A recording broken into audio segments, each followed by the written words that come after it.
वसीम जी, आपका बहुत बहुत स्वागत है। Very good morning. जिस तरीके से हम ग्लोबल बाजारों की तेज़ी देख रहे हैं, कल देखिए डाउ भी 40,000 के स्तर दिखा चुका है।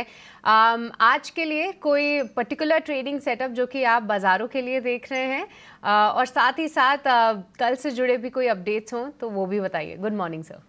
हाँ, गुड मॉर्निंग सृष्टि जी, आपको भी।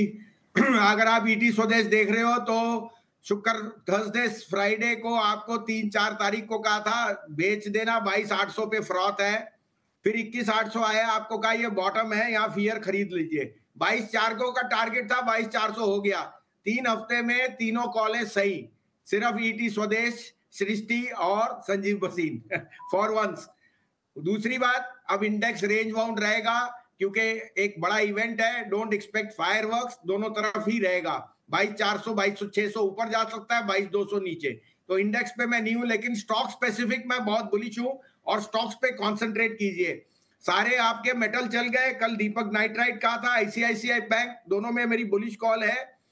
सृष्टि जी, इरकॉन और इंजीनियर्स का आपको कल इरकॉन 8% अप था, 260 का भाव, 290 का टारगेट इरकॉन पे। पहले तो मैं वो बढ़ा दूं जो शेयर मेरे चल रहे हैं। इंजीनियर्स इंडिया 253 बिका है, या 280 रुपए का टारगेट। तो अपने प्रॉफिट्स को बढ़ाइए और लेने की चेष्टा करिए। Capex stocks are going through the roof. मैं जब पहली बारी शेयर बाजार आया तो मेरे एक अंकल ने मुझे दिलाए थे टाटा हनीवेल 53 रुपए में, उसका राइट आया मेरे पे 85 रुपए पे 1700 शेयर थे। मैंने एक पूरा मकान बनाया और 400 शेयर आज भी है, और आज भी मैं 53,000 पे कह रहा हूं, ये 75,000 रुपए का शेयर है। तो समझिए कि बाजार में किस तरह की रणनीति चल रही है। IRCON, engineers India, Tata Honeywell, Honeywell auto, ये सब लेने वाले शेयर्स हैं। जी, तो ये सभी काउंटर्स ने अच्छा प्रदर्शन किया। और भसीन जी, कुछ समय पहले ही जब आप चर्चा कर रहे थे सेक्टर आउटलुक को लेकर, तो आपने आईटी भी हाईलाइट किया था। क्योंकि मैं आईटी को ऐसे चार्ट्स पे ट्रैक भी कर रही थी, तो निचले स्तरों से एक अच्छा उन्होंने मूव भी दिखाया है। और ख़ास तौर से एक one of the beaten down counters Coforge, क्योंकि कई सारे एक्सपर्ट्स के रेडार पे भी आ रहा था, तो फिर उस पर नज़र गई। कोफोर्ज ने भी काफ़ी अच्छा मूव दिखाया है। तो क्या आपको लगता है कि आईटी पे भरोसा जो है अभी और आ सकता है? क्या और भी अपॉर्चुनिटीज़ हैं आईटी स्पेस में? और भसीन जी, आज के लिए जो कॉल्स हैं वो भी बता दीजिए लगे हाथ। बिल्कुल Srishti ji, thank you for reminding. 43 वाला 4750 हो गया 5 दिन में। इसका भाव 5,5200 जाना चाहिए। देखिए, आपको पता है इसने जो कंपनी ली है सिग्निटी टेक्नोलॉजीज, उसमें एक्विजिशन हुई है।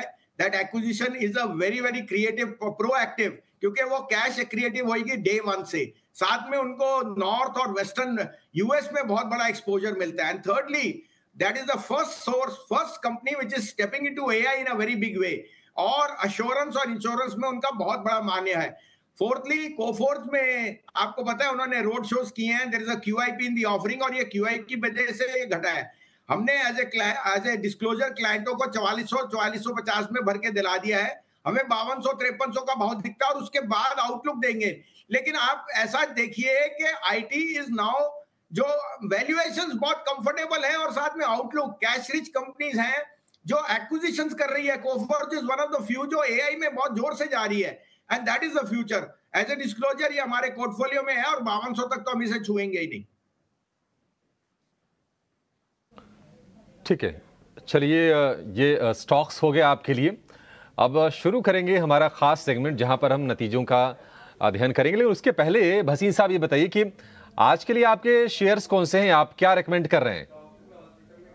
गुड मॉर्निंग अभिषेक, आपको डिम्पी। अशोक लीलैंड, आपको कहा था टाटा मोटर 1100 में बेच दीजिए, अशोक लीलैंड ले लीजिए, कल न्यू हाई है। इस साल का ऑटो स्टॉक सिर्फ अशोक लीलैंड है। 300 का टारगेट है, अभी 250 तक का आप संतुष्टि पाइए। 195 का स्टॉप लॉस। 250 जाएगा तो मैं 300 का बढ़ा दूंगा, लेकिन टारगेट इस साल में 300 आएगा। दूसरा मेरा पिक है आरबीएल बैंक। मिड कैप में सबसे सटीक बैंक है आरबीएल। इसमें कोई प्रमोटर के पास 1.5% से ऊपर नहीं है। Mahindra are the largest shareholder with 4% stake. और मुझे लगता है जैसे जैसे इनकी निम और नेट इंटरेस्ट इनकम और मार्जिन दोनों बढ़ रही हैं, I would say this stock is due for a rerating. वैसे तो 350 जाएगा, अभी 270 के लिए आप लीजिए, 244 का stop loss. And last but not least, IRCON में टारगेट बढ़ा दीजिए।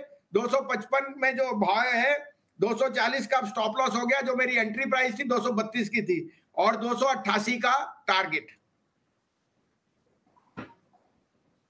अशोक लेलैंड इसके लिए टारगेट होगा 200 रुपए का, 250 रुपए का, उसके बाद 300 भी जाएगा वो। 250 के भाव वाला आरबीएल बैंक उसके लिए 270 के टारगेट, और उसके अलावा इरकॉन पर भी बुलिश है भसीन साहब। ये 3 बेहतरीन शेयर आपके लिए आज के सत्र में आप बाजार में आप इसको प्ले कर सकते हैं।